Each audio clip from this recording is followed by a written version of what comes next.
Good evening. It's Sunday, August 30th, and we're here at SpaceX headquarters in Hawthorne, California. You're looking at a live view of the Falcon 9 rocket as it awaits its 7:18 p.m. Eastern Time launch from Cape Canaveral Air Force Station in Florida. My name is Michael Andrews, and I'm a supply chain supervisor here at SpaceX. For tonight's mission, we'll be placing the SAOCOM 1B Earth observation satellite into a low-Earth sun-synchronous orbit for the National Commission of Space Activities of Argentina, known as CONAI. Now, it's the second and final satellite of our SAOCOM constellation.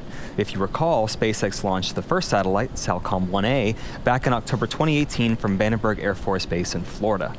The satellite's main goal is to gather soil moisture information. The data provided by SAOCOM helps increase productivity and competitiveness of sectors like agriculture by generating, for example, risk maps that can help control crop diseases, by implementing efficient fertilizer systems, and for early flood warnings. The two SAOCOM satellites will work in partnership with Italy's Cosmo SkyMed constellation. All the satellites will work together to provide Earth imaging. Each SAOCOM satellite can acquire about 225 images every day. We also have two smaller rideshare satellites on board, Tyvac 0172 and the GNOMES 1 smallsat for Planet IQ.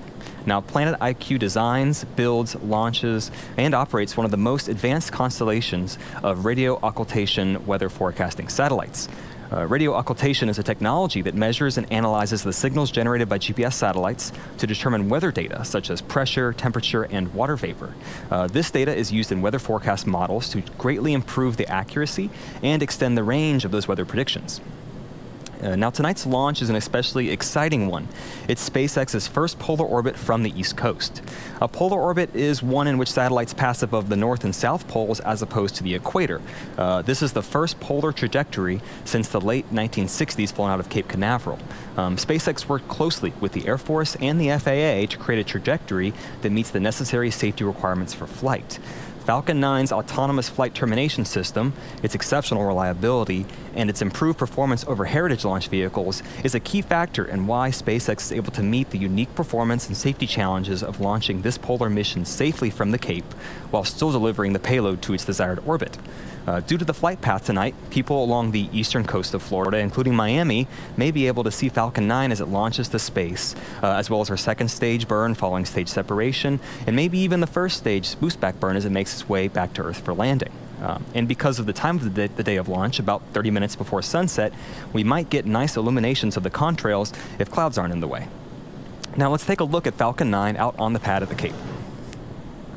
Good evening. My name is Andy Tran, and I'm a production supervisor here at SpaceX.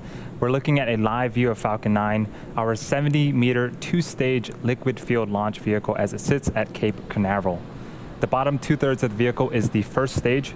Its objective is to accelerate the vehicle through the Earth's atmosphere and then separate from the rest of the rocket. For today's mission, it's going to be the fourth flight for this particular first stage booster. It previously supported two cargo resupply missions, CRS 19 and 20, as well as our 9th Starlink launch in June of this year. Like its previous missions, we are going to be attempting to recover this booster, but this time back at land on Landing Zone 1. Now, after the first stage separates, the second stage will then carry the SAOCOM 1B and our two rideshare satellites to a sun-synchronous orbit. Sun-synchronous orbits travel over the Earth's poles as the planet rotates underneath, with the satellite passing over a particular section of the Earth at the same time each day. This type of orbit also provides a constant amount of sunlight, making them especially good for imaging satellites like the ones we have on board tonight. At the top of the rocket, you'll notice a large nose cone. This is called the satellite fairing. It's a composite structure and protects the rocket from the forces of ascent and also houses our payloads. Once the vehicle is outside of the Earth's atmosphere, the fairing will separate to expose the satellites into space. For tonight's mission, both fairing halves are brand new. We only have one recovery ship supporting today's mission, Miss Chief, you can see on screen right now. So we won't be able to attempt to catch these fairing halves, but rather try to scoop them out of the water once they land. The other recovery vessel, Miss Tree, was positioned to support today's Starlink mission, which has now been rescheduled for later on this week. And finally, the large truss structure next to Falcon 9 is called the Transporter Erector, or TE. The TE's job is to roll Falcon 9 out to the launch pad, raise it to a vertical launch position, and also route power, fluids, and communication to the rocket and satellite. Falcon 9 rolled out to the pad with the payload on Friday evening and went vertical yesterday at 2 p.m. Eastern Local Time. The SpaceX chief engineer held a technical poll at T-minus 1 hour, and our launch director held a propellant load and launch go, no-go poll at T-minus 38 minutes. If we do have to call a hold on today's launch for any reason, we do have a backup opportunity tomorrow, same time, pending range acceptance. In terms of fuel, Falcon 9 began loading propellants at T-minus 35 minutes, and that process is still currently underway. Falcon 9 uses a refined form of kerosene called RP1, Rocket Propellant 1, for its fuel, and super-chilled liquid oxygen, known as LOX, for the oxidizer. Currently, RP1 is nearly fully loaded on the first stage, about 36,000 gallons, and the second stage is fully fueled at about 9,600 gallons. Liquid oxygen, though, it's still loading on both stages. In terms of helium, we've also begun to load helium into Falcon 9.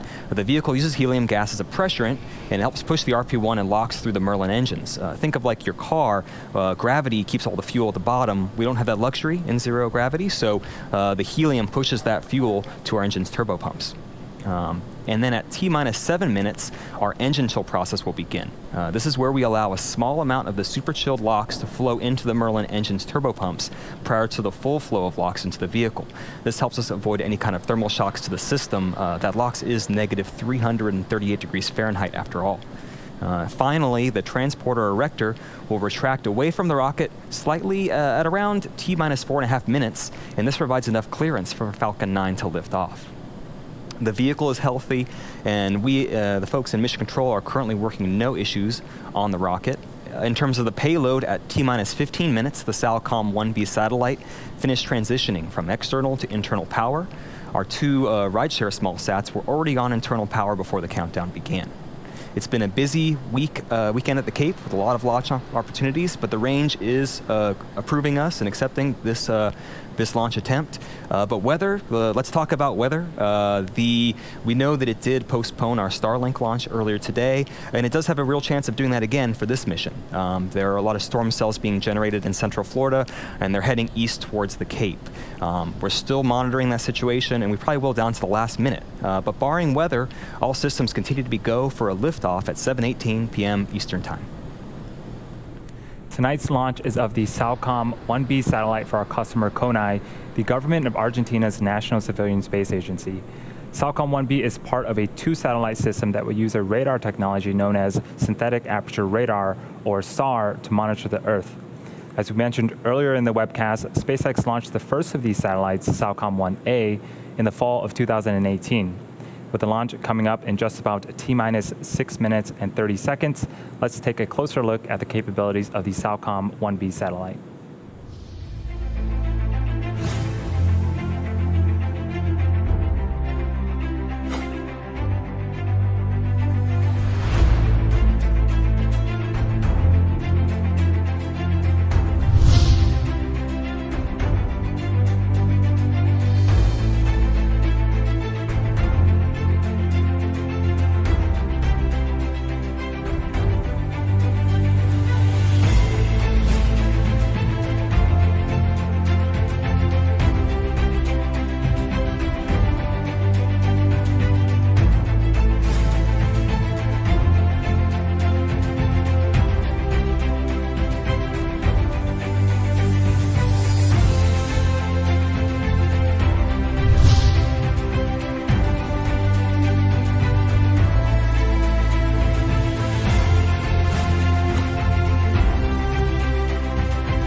All right, we're currently less than 4 minutes from liftoff. Falcon 9 is now moving into the final stages of the countdown. The vehicle remains in good health, but the weather is actually now go. The status has changed last minute. In terms of fuel, the first and second stages are now fully fueled with RP1. LOX loading will continue for the next few minutes. And also one thing you'll hear 1 minute before liftoff, you'll hear the announcement that Falcon 9 is in startup mode. This means that the rocket's own internal computers are now autonomously controlling the launch countdown. The SAOCOM 1B payload continues to be healthy. The Falcon 9 team is tracking no issues on the rocket. Weather has just recently opened up and is looking good, and the range is green for launch. As a reminder, if we don't launch today, we do have that backup opportunity tomorrow, pending range acceptance at 7:19 p.m. Eastern local time. And with just under 3 minutes to go before launch, let's listen in to the final countdown prior to liftoff.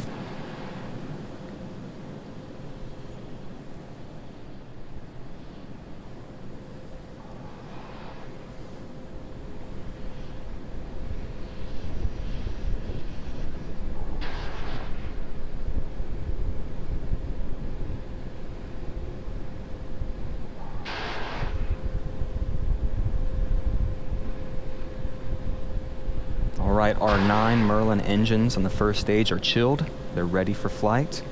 The LOX loading will complete on that second stage in just a few seconds. Once that occurs, you'll start seeing more of this white clouds venting.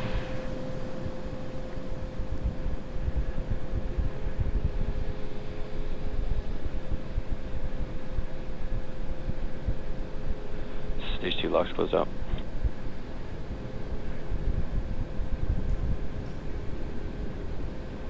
And as our LOX is fully loaded and it's topped off, you'll start seeing this condensation, these clouds form more and more right up until liftoff.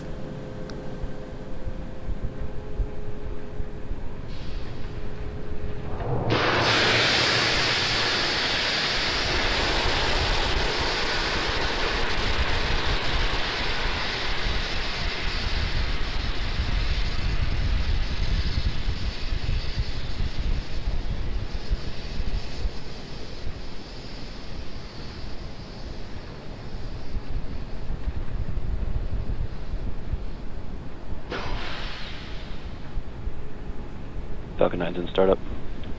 All right, we have entered startup mode. Falcon 9 has taken over the remainder of the countdown. We're just waiting for the go for launch callouts. Stage 2 present for flight. LD, go for launch.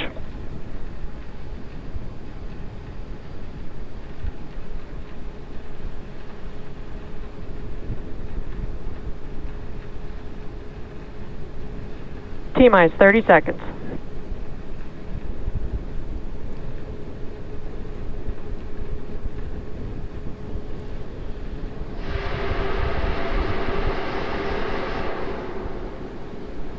T-minus 15 seconds. Falcon 9 is in flight. 10, 9, 8, 7, 6, 5, 4, 3, 2, 1, 0. Ignition. And liftoff of Falcon's first East Coast polar launch, Ola, Argentina.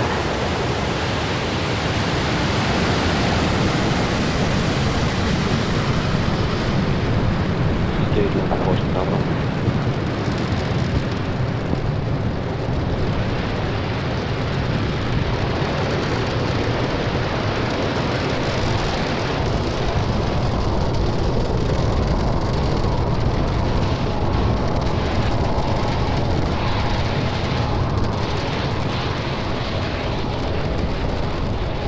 We're now 40 seconds in the flight. Falcon 9 has taken off. It's cleared the tower, and we're currently throttling down to prepare for maximum Q. That's the point of maximum aerodynamic pressure. It's at 1 minute 12 seconds.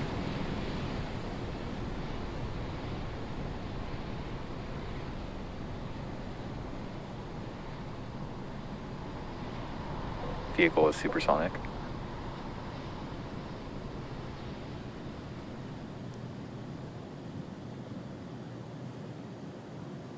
Vehicle has reached maximum aerodynamic pressure. You've heard it. We've reached max Q. At this point, the loads in the vehicle become less and less as the atmosphere gets thinner. We're now able to throttle those Vehicle Merlin clear, engines okay. back up. And at its maximum power, like right now, And the the vehicle engine chill consumes started. more than 700 gallons of fuel per second. All's looking good with our first stage's trajectory. The next couple events, there are 5 events, one after another. First, our main engine cuts off on our first stage. The stages will separate. Our first stage will then flip around to begin its landing attempt. The second stage's Merlin vacuum engine will ignite for second engine start 1. The first stage's boost back burn will start. It's one of 3 burns to help us land. They occur one after another in about 15 seconds. And this is that first polar orbit. If the clouds, you can see through the clouds here, you'll see some unique views that you haven't seen from Falcon 9 over Florida.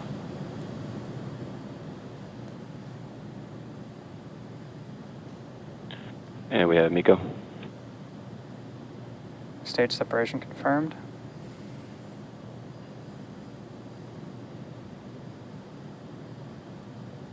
And ignition.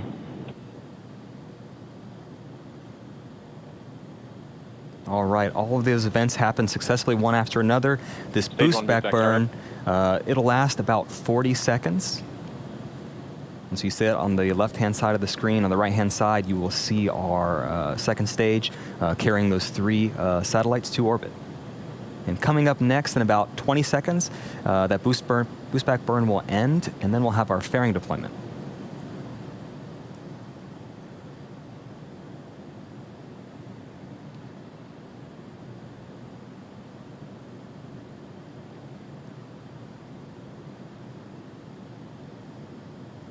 Stage 1 boost back shutdown. All right, one of those first landing burn, the boost back burns has successfully ended. Our 2 fairing halves will now jettison to expose the satellites to space.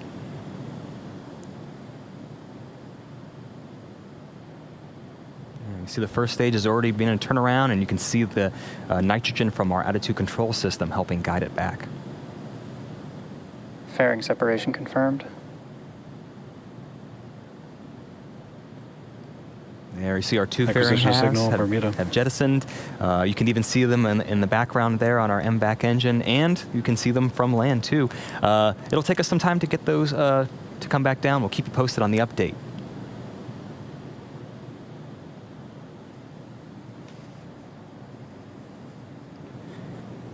We are T plus 4 minutes and 13 seconds into flight. Everything is looking great for tonight's mission. On the right-hand side of your screen is a view of our second stage, specifically its Merlin vacuum engine. We also call it MVAC engine for short. It's currently in the first of its 2 planned, first and only planned MVAC burn. The first burn should last for about another 4 minutes.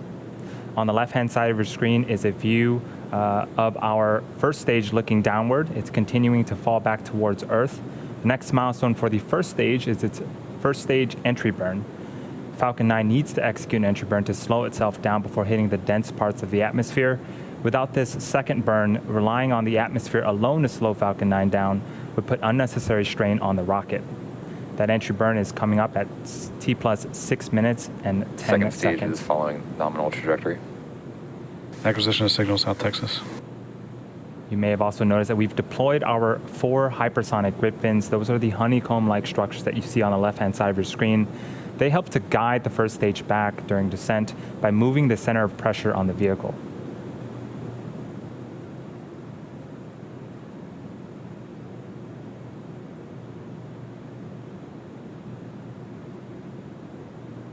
Again, those bursts of gas are nitrogen.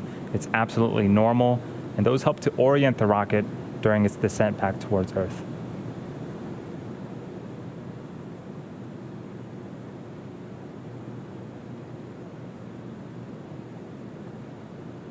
And we're about 20 seconds away from our second burn, the entry burn. Stage 2 FTS has safed.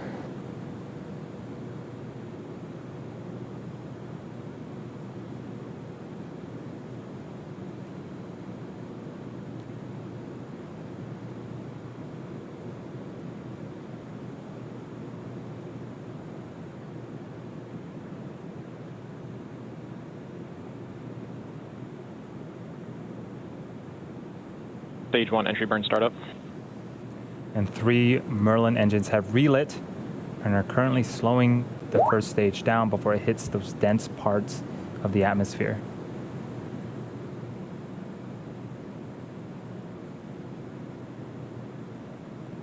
Second stage on the right-hand side of your screen is continuing to perform as expected.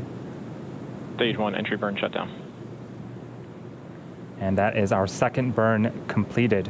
And as we mentioned earlier, we are going to be attempting to recover this booster back at land on landing zone 1.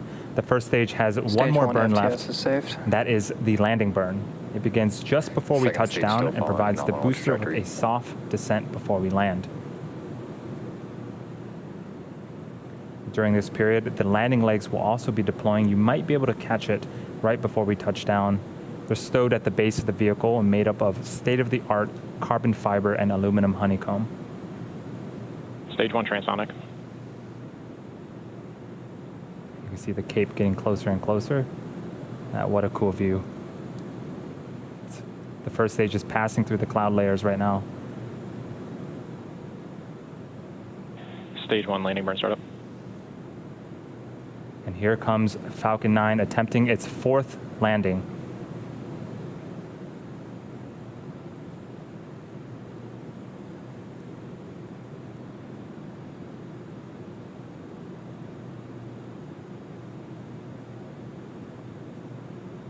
Stage 1 landing leg deploy.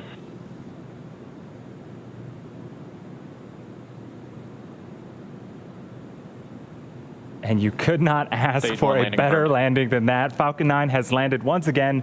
That is number 4 for this first stage booster and the 58th overall of an orbital class rocket. What a way to start off tonight's mission. The second stage and our primary mission are still continuing and remain healthy. The next milestone for the second stage is second engine cutoff 1, also known as SAOCOM 1, and that is coming up at T plus 10 minutes and 5 seconds. During second engine cutoff 1, we'll be shutting down the second stage's MVAC engine. And as we approach this period, we'll be listening very closely for 2 callouts: verification of SAOCOM 1 and then confirmation of a good orbital insertion. Both are going to be critical to ensuring that we deliver all 3 payloads to their intended orbits tonight.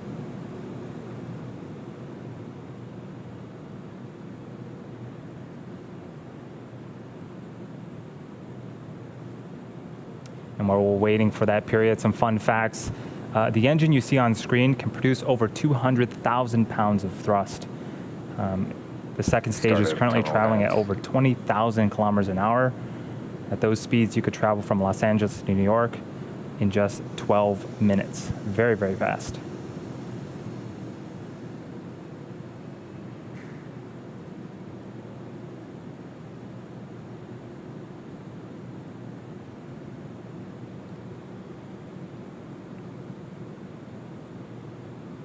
We're about 20 seconds away from second engine cutoff 1.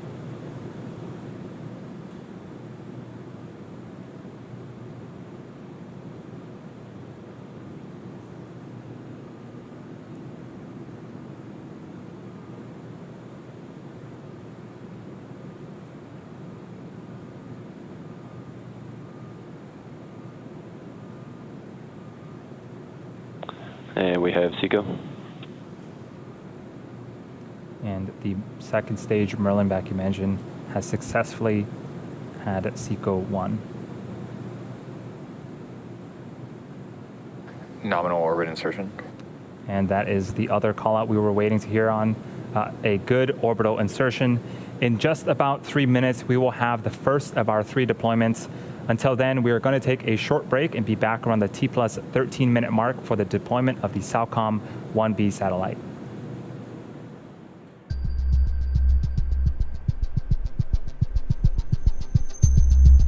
Also signal Bermuda as expected.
acquisition of signal, Peru.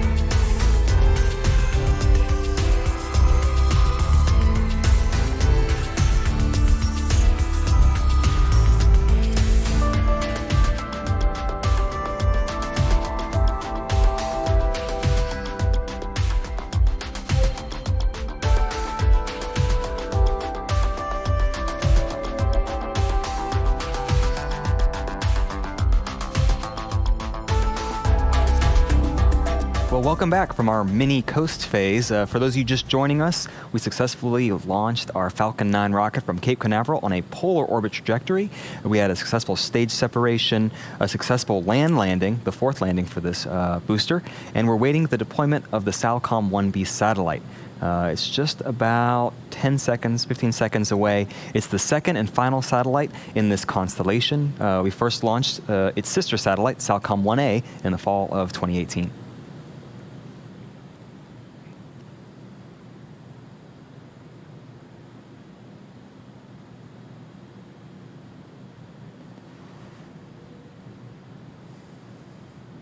SAOCOM separation confirmed. All right, you've seen it, we heard it. Successful deployment of that SAOCOM 1B satellite. And as a reminder, this satellite and SAOCOM 1A's satellite's goal is to gather soil moisture. It helps increase the productivity and competitiveness of the agriculture sector.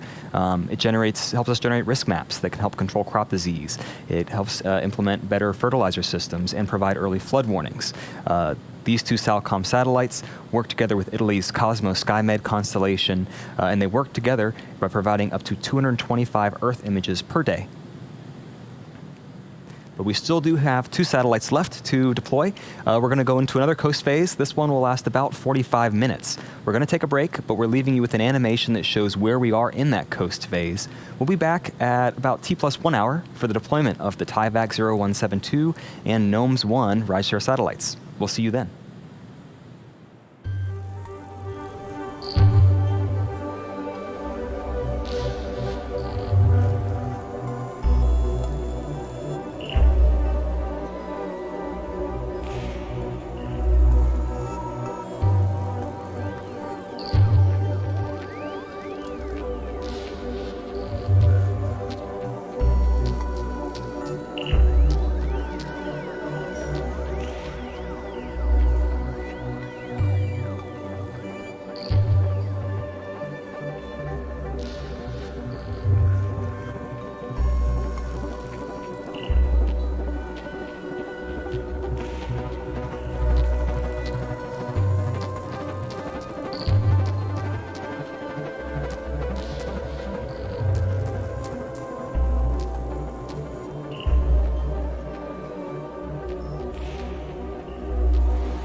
Countdown.net. Spacecraft team reports good solar array deploy.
Also signal Peru expected.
Acquisition signal reef.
Welcome back to the webcast of the SAOCOM 1B mission. If you're just joining us, we're wrapping up our coast phase and close to the end of today's mission, which launched this evening at 7:18 p.m. Eastern. We then had successful lighting and shutdown of our second stage Merlin vacuum engine, then a successful deployment of the SAOCOM 1B satellite for Argentina's National Space Program. Coming up, we have the deployment of our two rideshare satellites. First up is the GNOMES-1 satellite for Planet IQ that occurs at T+1 hour, 1 minute and 37 seconds, followed shortly after by the TIVAC 0172 satellite. For the GNOMES-1 satellite, due to the placement of our cameras, it's not likely that we'll have visual confirmation of the GNOMES-1 deployment, so we'll be listening in on the communication channels for that. And a little bit more about Planet IQ. They design, build, launch, and operate one of the most advanced constellation of radio occultation weather forecasting satellites. Radio occultation is a technology that measures and analyzes the signals generated by GPS satellites to determine weather data such as pressure, temperature, and water vapor. This data is used in weather forecast models to greatly improve the accuracy and extend the range of weather predictions. And here's a fun fact about Planet IQ's microsatellite. It's about the size of a carry-on bag, weighing about 39 kilograms or 86 pounds. We're a few seconds out from the GNOMES-1 payload deploy.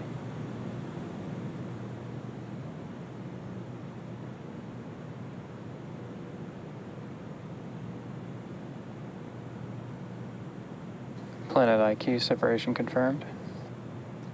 And we did get confirmation that the NOMS 1 satellite did successfully separate.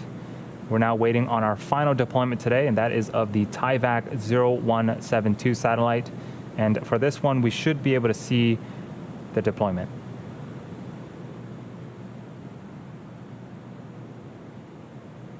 We're just about 15 to 20 seconds out.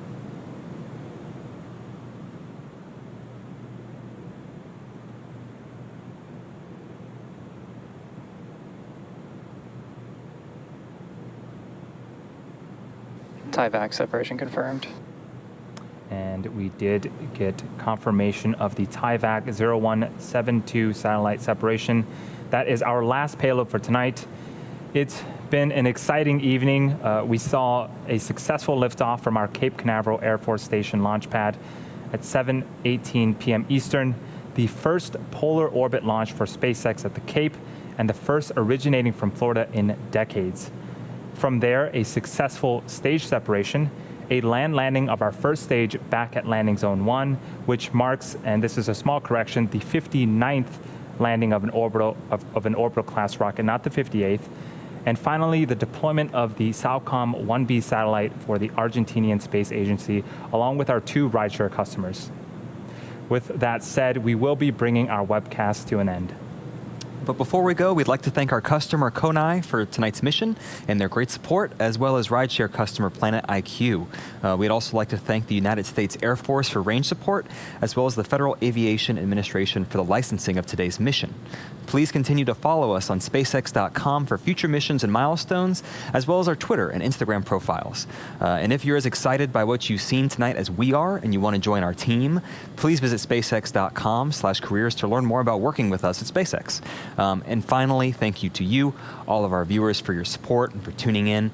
We hope you have a great night.